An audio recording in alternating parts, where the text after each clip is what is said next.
এই গরিব মেয়েটার নাম ছিল ম্যারি। একদিন যখন সে খাবার তৈরি করছিল তখনই একটা ইঁদুর এসে তার খাবারটা চুরি করে নিয়ে যেতে শুরু করে। কিন্তু মেয়েটা ইঁদুরটাকে চুরি করতে দেখে নিলে ইঁদুরটা ভয় পেয়ে লুকিয়ে পড়ে। কিন্তু মেয়েটা গরিব হলেও তার মনটা অনেক ভালো হওয়ার কারণে সেই ইঁদুরটাকে এক টুকরো খাবার খেতে দেয়। কিন্তু তখনই ঘরের মধ্যে একটা অদ্ভুত আলো রোশনি চলে আসে। এরপর সেই রোশনিটা মেয়েটাকে বলতে শুরু করে তোমার ঘরে একটা বুদ্ধিমান বাচ্চা জন্মগ্রহণ করবে আর সে একসময় এই শহরের রাজা হয়ে যাবে। এর জন্য মেয়েটাকে সেই বাচ্চাটাকে সবসময় সকল বিপদ থেকে আগলে রাখতে হবে। এরপর সেই রোশনিটা আবারও ঘর থেকে বের হয়ে এসে আকাশে উড়ে গিয়ে একটা তারাতে বদলে যায় আর এই তারাটা বাকি তারাদের থেকে অনেক বেশি ঝলমল করছিল। কিন্তু ম্যারি যে ইঁদুরটাকে খাবার খেতে দিয়েছিল সেই সবকিছু শুনে ফেলে। এই জন্য সে দৌড়ে এসে সকল পশু পাখিদেরকে সেই তারাটার বিষয়ে বলতে শুরু করে দেয়। তখন সব পশু পাখিরা সেই তারাটাকে দেখার পর অনেক অবাক হয়ে যায়। এরপর সেই তারাটাকে একটা গাধা দেখতে পায় যে তার বাবার সাথে অনেক পরিশ্রম করত।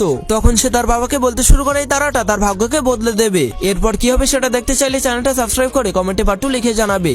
একদিন এই রানী একটা সুন্দর বাচ্চাকে জন্ম দিয়েছিল, কিন্তু দাসী এই কথাটা শোনার পর অনেক রেগে যায়। এর জন্য সে রানীকে ভুল বুঝিয়ে একটা পুকুরের পাশে নিয়ে আসে। এরপর সে রানীকে ধাক্কা দিয়ে পুকুরে ফেলে দেওয়ার কারণে রানী মারা যায়। এরপর সে নিজের মেয়েকে রানীর জামা কাপড় পরিয়ে রানীর বিছানাতে শুইয়ে দেয় এবং সে তার মেয়েকে বলে রাজি হলে সে যেন তার সামনে রানীর মতো আচরণ করে। এরপর রাজা বাড়িতে আসার পর দাসী তাকে বলে অভিনন্দন, তুমি এখন বাবা হয়ে গিয়েছো। তখন রাজা অনেক খুশি হয়ে তার ছেলেকে আদর করতে শুরু করে। কিন্তু এরপর সে রানীকে দেখার পর অনেক ভয় পেয়ে যায়, কারণ রানীর চেহারা অনেক কুৎসিত হয়ে গিয়েছিল। কিন্তু তখনই দাসী থেকে বলে বাচ্চা জন্ম দেওয়ার কারণে রানীর শরীরটা এমন হয়ে গিয়েছে, কিন্তু কিছুদিনের মধ্যে রানী আবারও আগের মতো সুন্দর হয়ে যাবে। যা শোনার পর বোকা রাজা দাসীর কথাটা বিশ্বাস করে নেয়। কিন্তু রাত হওয়ার পর একটা বিশাল মাছের মুখ থেকে রানীর আত্মাটা বের হয়ে আসে। এরপর সে তার হরিণের কাছে তার সন্তানের কথা জিজ্ঞেস করতে শুরু করে। তখন হরিণটা রানীকে বলে তার সন্তান সবসময় কান্না করে, কারণ নকল রানী তাকে কখনো দুধ খেতে দিত না। কিন্তু নকল রানী সবকিছু দেখে ফেলার কারণে সে হরিণটাকে মেরে ফেলার পরিকল্পনা করে, যার কারণে হরিণটা এই কথাটা জানতে পেরে রানীর আত্মার কাছে সাহায্য চাইতে চলে আসে। তখন এটা দেখার পর রানীর আত্মা বাইরে এসে হরিণটাকে সান্ত্বনা দিতে শুরু করে। কিন্তু রাজা এই সবকিছু লুকিয়ে লুকিয়ে দেখে ফেলার কারণে সে সত্যটা জানতে পারে,